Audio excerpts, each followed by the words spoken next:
Alright, welcome back to another Avid tutorial. So guys, here we are going to do some effects editing. So, on our timeline, I've got 3 effects. This is all of our past work we were doing with the leader and whatnot. So I've got 3 effects here. Now, we've got to talk about what's exactly going on with these effects.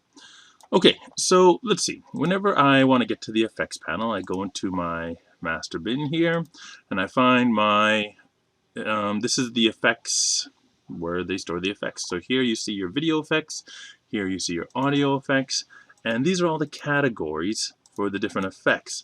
And under each of these categories, you'll see different effects. Now, some of you probably won't have this BCC. I've purchased these. You can purchase effects for Avid, and the school computers might not have all of these, or maybe they have more. I'm not exactly sure, but I don't think they have a lot of it. So in any case, just know that these are the categories and these are the effects within those categories.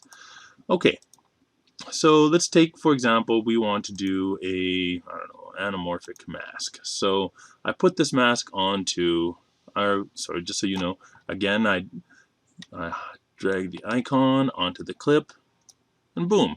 Now it has this anamorphic type mask. All right, but be aware of something. So let's say we have to do a resize. Well, the Avid works funny because it gets confused very easily when it comes to effects. It's made for editing. So here we go. If I take this effect and I drop it onto the same clip, boom. Now all of a sudden, if I go into the effects editor, the resize is there, but the anamorphic mask is gone. So this means that it replaces the effect as soon as I do that. So how am I going to add on multiple effects? Well, I am glad you asked. So what you need to do is you just gotta hope. No, just kidding. What you gotta do is hold down the Alt or Option key, click on it, drag it over, and drop.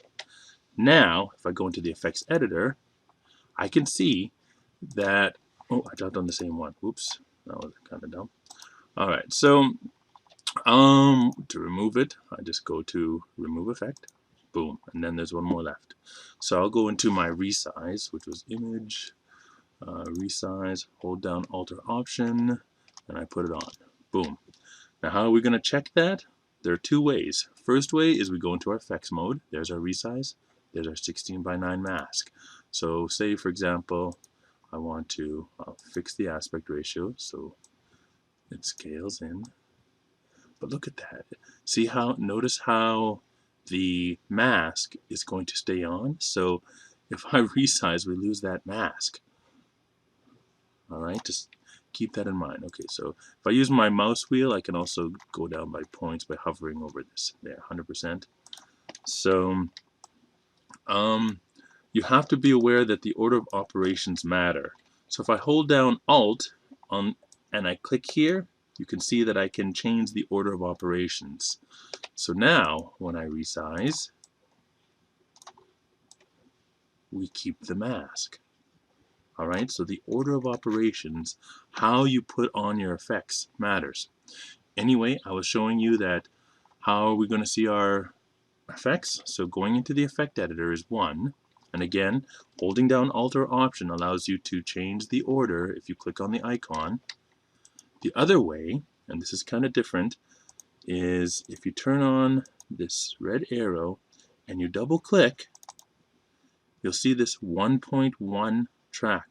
This means that we have gone inside of the nested effect, and there is our resize, and there is our mask. So this is kind of called stepping in, and see underneath that layer we have nothing. There's no effect been applied yet.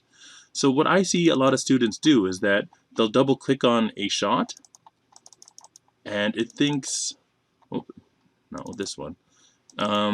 They go in, yeah, they double click on an effect and all of a sudden they're in this kind of 1.1. That just means you've gone into the nest. So all you have to do is double click on the first one to get out of it. All right? Another way, just so you know what these are for, is stepping in So now I can see this one clip with the one effect isolated by itself. I can step in again, and there. Now we've seen it with that one effect without that effect. So we're kind of stepping into each clip. So just to clarify, if we have, I'll put on a color correction or a color effect onto this first one. So if I go into the color effect mode, I'll desaturate it.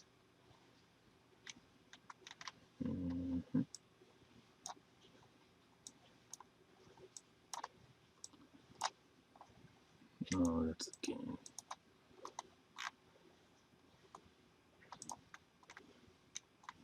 That's what I should have been doing. Okay, so I wanted to show. So here we go. There's 3 effects. So I'm seeing right now all of the effects combined onto one clip. All those 3 effects. Again, we have 1, 2, 3. So if I step into it, step in, boom, now I see it without the mask. The mask is gone. It's showing me, okay, those first 2 effects isolated. So I can just, examine this clip with the 2 effects. This is the resize as well as the saturation. Well, what if I just want to see without the resize? So I step in again. Oh, yeah, we didn't resize, but now we just see it with the color effect applied. Okay, what if I want to see it without that? All right, now we see the original clip. So that's kind of a nest. That's what it's referring to as a nest. And again, I can step out, step out, step out. And there we come back to our original clip.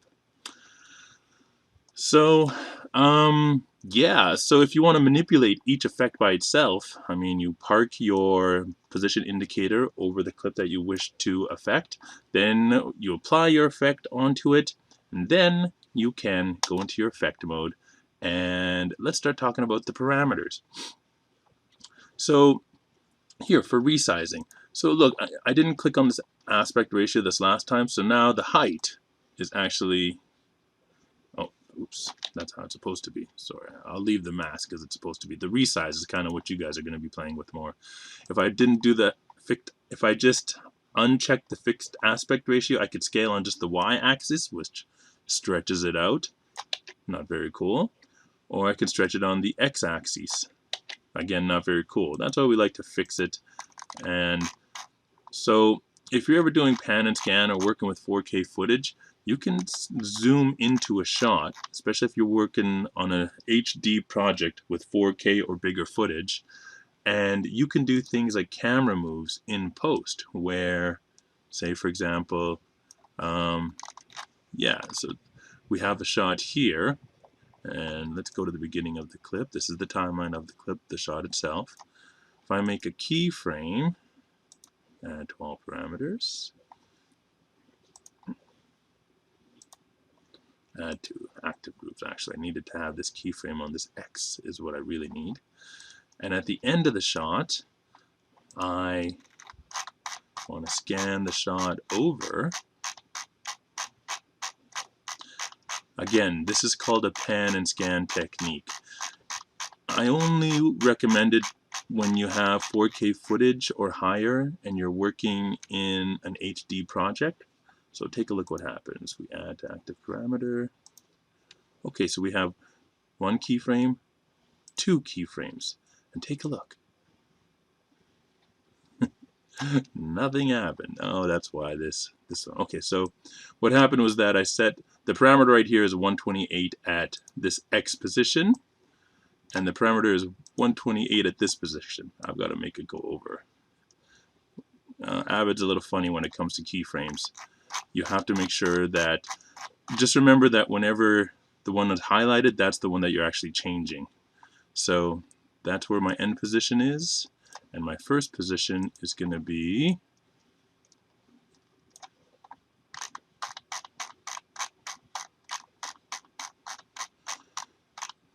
there we go. All right, so now it'll pan with the shot. And we've added camera movement in post. The reason I got confused there is because I'm coming off of After Effects keyframing, which is dramatically different from Avid, and it can kind of mess you up. In After Effects, as soon as you add a keyframe, you start affecting that keyframe immediately, automatically. In Avid, as soon as you add a keyframe, you have to highlight it to tell it that you want to move it. So just be careful whenever you're bouncing back and forth between Avid and After Effects. But again, let's take a look at our shot. Is that now we've added a pan in editing. All right? That's kind of cool. Again, this wouldn't work for this as well because it is an HD clip in an HD project, which means that we're scaling it up, so we're losing quality, we're losing sharpness in the pixels. If you have to do this with your clips, I recommend don't do it for any shot longer than 3 seconds. You can kind of get away with a scale of up to 115. 127 is like ridiculous. But yeah, I mean, within reason. So anyway, that is a little bit about keyframing. That is a little bit about effects and order of operations. Remember that. That's always important. I don't want to quit here. I want to keep going. Okay, so right now we've got a whole bunch of effects happening. If I play this back, yeah, it's smooth right now. But if you've got 4K footage and a lot of stuff going on or it's linked, I highly recommend you render it. So what that means is that this clip right now, Avid can play it back right now. I've got a lot of computing power. The clip isn't very long, the clip isn't very big, and the effects are very simple. However, if I had a lot of effects, it would like take a long time for that to play back, and it might even freeze or go choppy. So to prevent that, I park my position indicator over the clip, right click, and I render in to out, my in point to my out point. And I select the tracks. I know it's on this track. So render in to out. Where do I want to render it? I always want to go to my hard drive. Now it spots that says, hey, I see an effect. That's one effect there I have to render. And it's talking about all of my effects on the one clip. And I said, that's right, render it out. So it's going to render it out. It's creating this video. So now I don't have to worry so much when I can play it back, and it will play back at real time. So no choppiness. So whenever you're doing a whole bunch of effects and whatnot, just be sure that you render them out before you do, so you can play it back and watch everything smoothly. But what happens if I want to save this effect and apply it to other clips? So what you can do is you park on the clip that has the effect, you go to your effect editor, and under this sorry, I jumped ahead here. Okay, so I'll just start this again, is you make a new bin, you can call it preset effects, and I'll put this bin inside of assets. Alright, I open up the bin, and here's my preset effects bin. Now what I want to do is I want to save this effect. I've got all the settings, so I've already dropped my saturation down. Alright, check this out. I hover my icon, my cursor on the icon, I click, drag, drop it into the bin. So now I can close the effect editor, and I have that effect saved the way, with all the settings tweaked the way I want it. So now when I go look around, I can drag this on top of the other clip, and look, this one has the desaturation effect applied. So you can save all the settings of the effects and just put it into a bin and then drag and drop it how you want it to be later. So I'm just going to remove the effect. Another way would be, and I wouldn't recommend doing this at the beginning, but where is it? Select right. So those two effects are applied. And if I hold down Alt and double click on that effect, look what it does. It applies that effect to the other clips and solidifies them as one nested effect.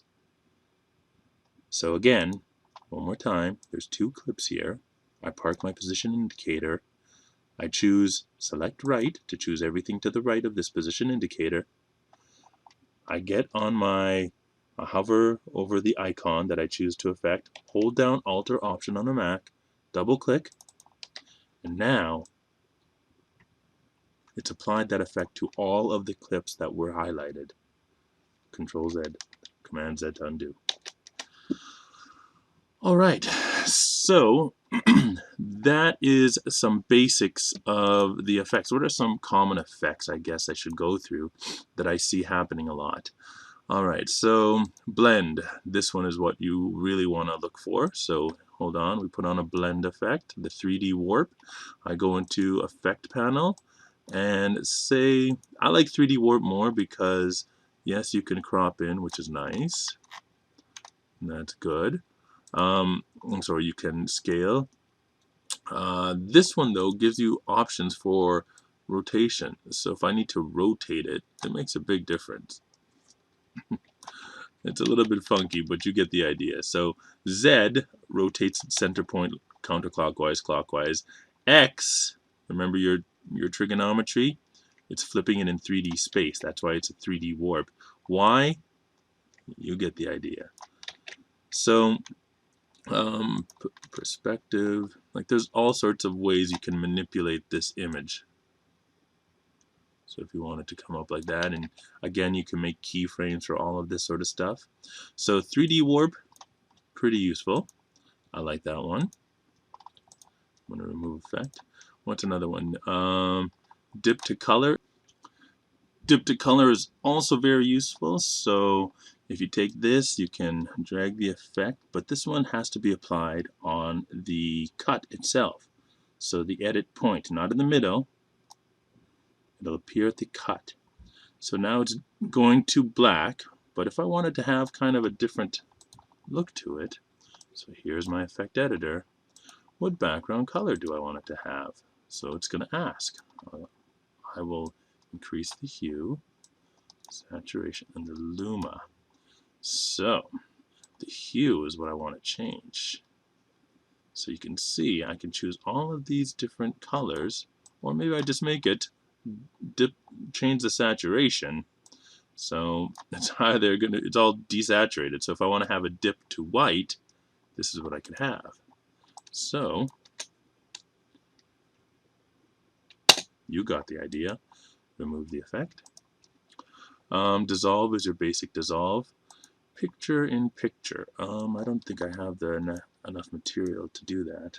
What am I talking about? So I'll put that above, and if I put this one below, there. I have my picture in the picture. And of course,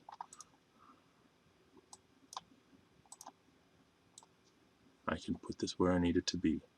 So I can put in like the upper right corner or whatnot. Scale it, foreground, keyframe these effects.